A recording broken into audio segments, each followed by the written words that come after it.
अग्रवाल जांजगीर चांपा लोकसभा क्षेत्र के सांसद कमलेश जांगड़े, राजस्व मंत्री टंकराम वर्मा सहित जिले के collector Kuldeep Sharma, SP OP Sharma सहित जिले में तमाम विभाग के अधिकारी, जनप्रतिनिधि उपस्थित।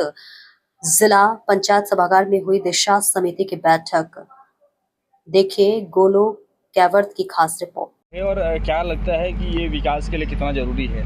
देखिए, आज बहुत महत्वपूर्ण बैठक होता है दिशा समिति का, और इसमें बहुत सारी बातें जो यहाँ पे सम्मानित जो सांसद महोदय हैं और जो भी जनप्रतिनिधियों के द्वारा रखा गया। मैंने यहाँ पे पूरे जिला का एक बात उठाया कि यहाँ पे 7 से 9 करीब सीमेंट फैक्ट्रियाँ हैं और पिछले 2-3 सालों से कोई भी रोज़गार मेले का आयोजन नहीं हुआ, और उस रोज़गार मेले के आयोजन के माध्यम से जो रोज़गार यहाँ के लोकल लोग मिला था उसका काम नहीं हुआ। जो डेटा यहाँ पे दिया गया है, करीब 67,000 लोगों ने रोज़गार पंजीयन कराया है, और हमने जब पूछा कि आपने ये बताइए 67,000 में कितने लोगों को सीमेंट फैक्ट्री में नौकरी मिली, तो वो आंकड़ा 0 था।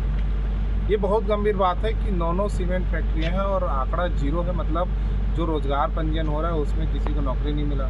मैंने जब विधानसभा यही सवाल पूछा था तो उसमें जो डेटा आया था नौकरियों का, वो पोहा मिल का था और कहीं ना कहीं गार्ड की नौकरी का था, और कुछ स्वीपर की नौकरी जो मॉल में दिए थे उसका डेटा इन लोगों ने प्रस्तुत किया था। तो जब यहाँ पे हमारा जो जल जंगल ज़मीन का जो उपयोग हो रहा है, यहाँ पे सीमेंट फैक्ट्रियाँ हैं, तो हमारे जो युवा जो बेरोज़गार लोग हैं, जो युवा साथी हैं, उनको रोज़गार कब मिलेगा?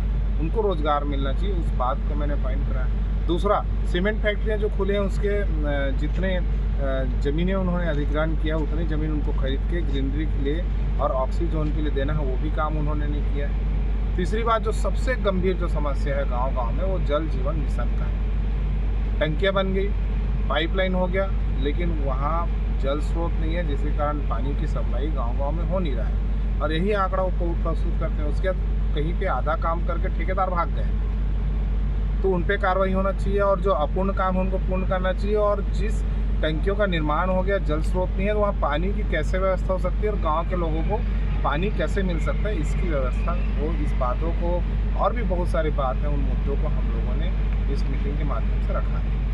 क्या बोले इसमें, किस टाइप के हल है? अगले मीटिंग हम जो भी सदस्य हैं उन्होंने कहा है कि जो बातें इस बार आ रही हैं मिनट्स में, उसकी पूरा निराकरण जो है अगले मीटिंग में हो जाना चाहिए। इस बात को माननीय सांसद मोहन अग्रवाल जी ने भी कहा है कि हम जो बात यहाँ पे रख रहे हैं उसका निराकरण अगली मीटिंग में होना चाहिए। ये नहीं कि यहाँ पे मीटिंग में हम बात रख रहे हैं और सिर्फ जवाब आ रहा है। आज बैठक हुई है, क्या कुछ? आज दिशा समिति की, साथ में सड़क सुरक्षा सप्ताह की और जीवन दीप समिति की बैठक हुई है, और इस बैठक में गर्मी को देखते हुए पेयजल की समस्या कहीं पर भी नहीं हो, और जो जल जीवन मिशन का, अमृत योजना का, ट्यूबवेल की जो काम है वो तेजी से हों और लोगों को पर्याप्त पेयजल मिले। इस बात का संतोष है कि बलौदाबाजार जिले में पेयजल की समस्या कम है, फिर भी निर्देश दिए कि कहीं पर भी पेयजल की समस्या नहीं होनी चाहिए।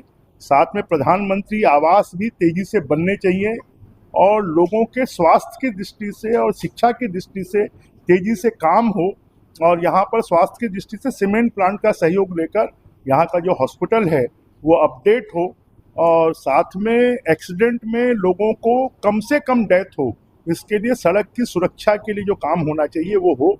और जीवन दीप समिति के माध्यम से यहाँ के जिला अस्पताल को अपडेट करने के लिए 50 लाख रुपए स्वीकृत किए हैं।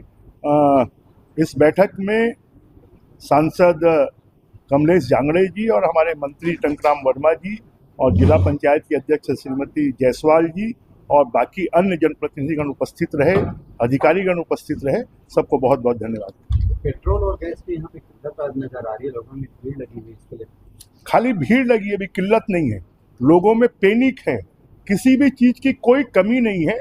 मोदी जी ने जैसा कहा है कि हम संयमित रूप से उसका उपयोग करें, अपने पेट्रोल डीजल की खपत को कम करें, हम गैस की खपत को कम करें, हम विदेशी मुद्रा को बचाएं, तो जैसा कोरोना में पूरा देश एकजुट होकर इस संकट से निजात पाया है, मोदी जी के नेतृत्व में इस संकट से भी हम पार पाएंगे।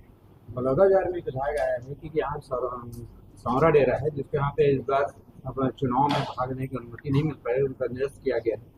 पंचायत चुनाव को काय का भाग लेने, कुर्दी का मामला है, वहाँ भी पंचायत चुनाव होने, अभी जानकारी नहीं है, जानकारी मिलेगी तो हम करेंगे।